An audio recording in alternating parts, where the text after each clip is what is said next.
I feel like a dinosaur. Absolutely. And I'm a vegetarian dinosaur, so it's a I'm from the Pleistocene era.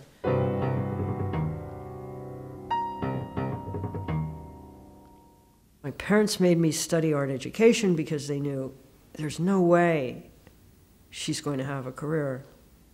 She has to earn a living. And I took a photo class by accident. We had Yashicas, which are 2 1/4 cameras. A meter cost $40. This is 1967. I went crazy. It meant the whole world opened up. Finally, what I saw became an image. Because I really couldn't draw, but I could see. But finally, what I saw was an image, and I could explore. And even though I was a very shy person who really didn't have friends, I was always drawn to photographing people. I can't understand it. Probably everyone's very first pictures are really important. I mean, you can just get into the core of something. And then many people just don't continue, or they start making bad pictures and they don't work out how to make the next good thing. And I remember the first picture I took. You remember things that you photograph. I don't remember most of my life, but I can remember what I photograph. Because you have a photograph to constantly remind you, right? It was a piece of trash on a cobblestone street in Philadelphia. The assignment was to look for light. I thought, what is that? I don't know what light is. But there was this raking light coming across an old cardboard box crushed into a triangular shape. I, to this day, think the thing is really beautiful and very mysterious. Who knows? It got connected with the mystery of life through making images. Real connection. I knew right away, and my teacher didn't. My teacher gave me a B, which is not the best grade, so I thought he was an idiot, because I am an arrogant person.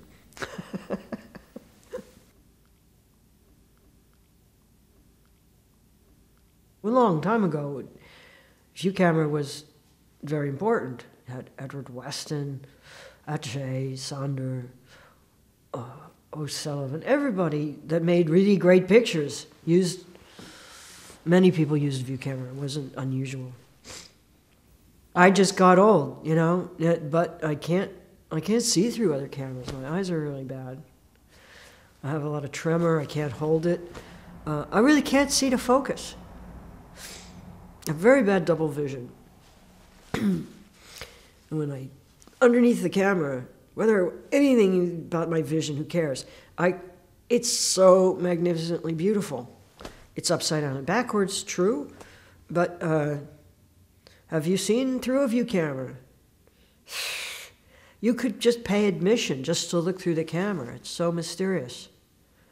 So you have a lens, a dark chamber, and I can take the ground glass off, and with the cloth over my head, I can move the ground glass back and forth, and you'll see this image floating there, upside down and backwards of whatever's in front of you.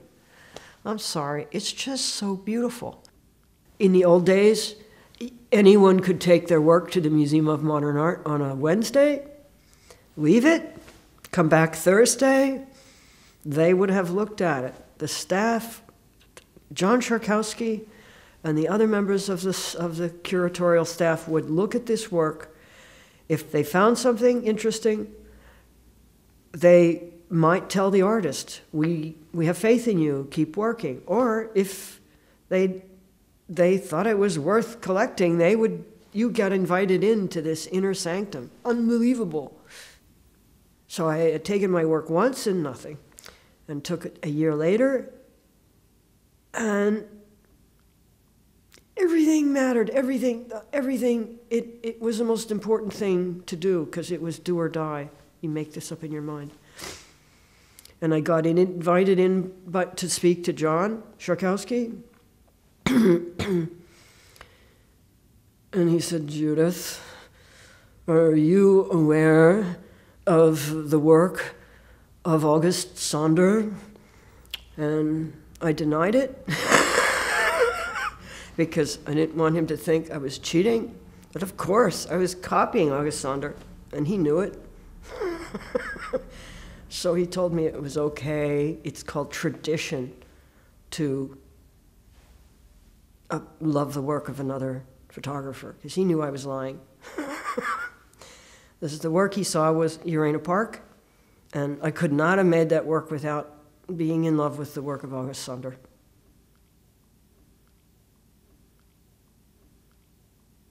At Urena Park, I needed to find a place where there was no pain, because I was mourning the death of my father.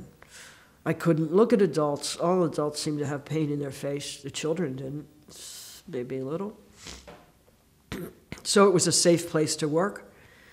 And Vietnam, I wanted to see how people deal with pain and suffering. And when I figured out they had built that wall, I knew that's where I would go. Otherwise, I would have gone out on the street and literally asked people, total strangers, how do you deal with pain and suffering? And if they hadn't walked away, I would have made their picture. But guess what? I didn't have to ask anybody, how do you deal with pain and suffering? Because that's what was at the memorial, right? That's what was there 10 years after the war. Okay, and then I had to do Congress because I had to know who they were. Okay, now I've finished. So series is good.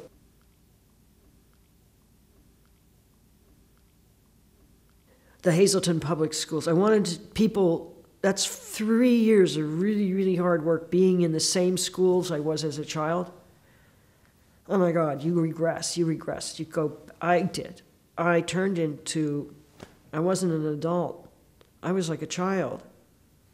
Because the memories come back as it was the same buildings, not the same furniture. The furniture was now metal. Furniture used to be wood. Same wall decor. And everything seemed the wrong size because I had been this high, or I had been this high. And now I'm much higher. So it was a time trip. If I had gone to any public school, it would have been different because there was no memories. So even though there are very little details in the environment, that it made me really, really, really experience what the children did. And I could go into a classroom, I could pick out the kid who needed to be photographed. That's what I think I did. The person who most needed to be paid attention to. Is that personal? Probably. That's what I guess that's what I do, identify with them, period. That's all I need. It's like a battery charge. And then I go back to my isolated life and print the pictures.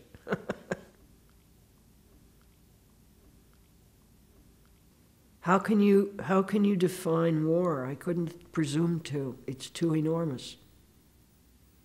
But this one, I was just too angry. And it was too wrong. It was just too much. You're not allowed to talk about the war in America. You were pretty much, I was like a vulture. I was going there to look for faces of people who were upset. I was using people, and I wasn't interested in their personal life at all for the first time. I've always been interested in a person's private life, their soul, what their history might be, what they're going through. This was propaganda I was making. This was, are you against the war? Yes. May I photograph you? Yes. And then we make a picture, and I felt both of us together, as I always do. We're together. We're making a picture. They're giving me, I'm getting. I'm encouraging them. They give me more. We both might be actually in love for a few seconds, I'll never see them again.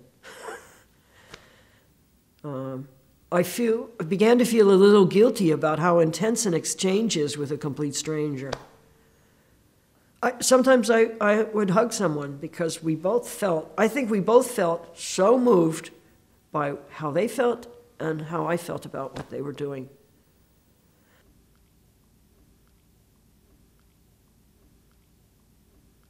I photograph Congress only because I'm not interested in power. I'm interested in are they actually human? So I met some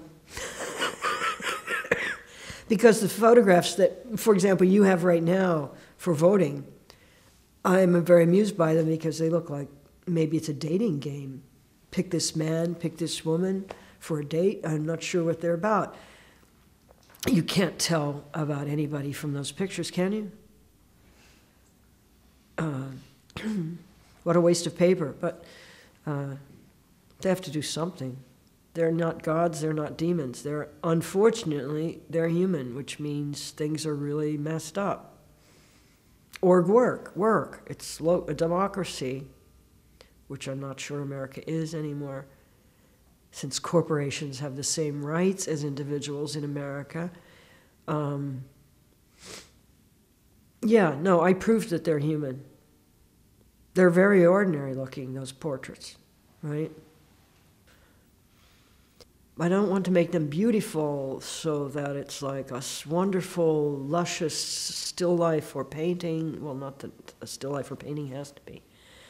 I like ordinary because that's what photographs do. Photographs shows you all kinds of dumb things. And I find that beautiful. I like the Congress pictures immensely. And there's one I have in my bedroom of the Republican, his name is Hiller, Hiler. He has a very, very good suit. He's very frightened that I'm photographing him. He's tense. His face is an amazing kind of shape. He has a boyish openness, and he's also closed completely. It's a very complicated face. And I love looking at this picture all the time. I would not want to be him. In fact, no. But I think it's a very accurate, amazing portrait of someone that I don't know.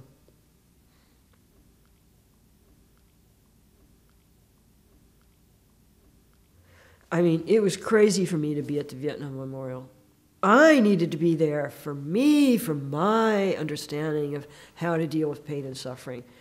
But looking back, I think it was very inappropriate for me to be at this memorial. I mean, other people were there with big cameras and long lenses, and that's just fine. But to be standing there day after day for during a period of time over 2 years with a tripod, I think that's creepy. But I don't have great social graces, so I didn't get it. I wondered, why aren't there other people taking pictures here? Well, they were. They were taking pictures with long telephoto lenses, probably of something awful like a teddy bear and a rose at the bottom of the memorial. So the pictures I took don't even show the memorial.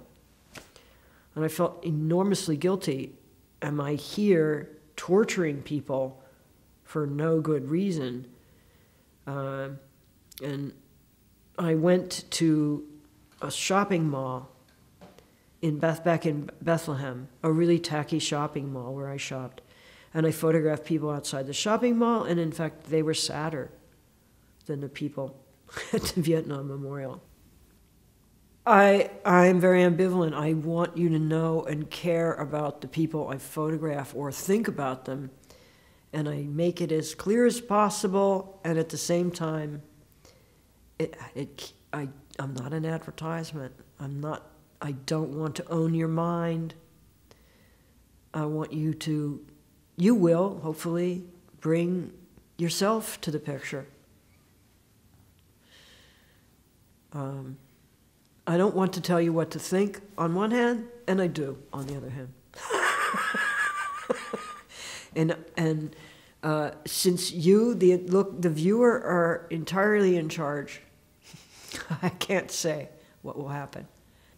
I pointed there, I've pointed at something, and I don't consider it me anyway. They're not my pictures. They're pictures that really worked that I had a hand in making. They're not my pictures. They're pictures of those people. I don't know how crazy that is. I actually believe they're of those people, which is completely not true. Those people are far more complex than anything that I showed you. It's just one little second of their life, and they went on and are doing something else. They're living, they're dead, I don't know.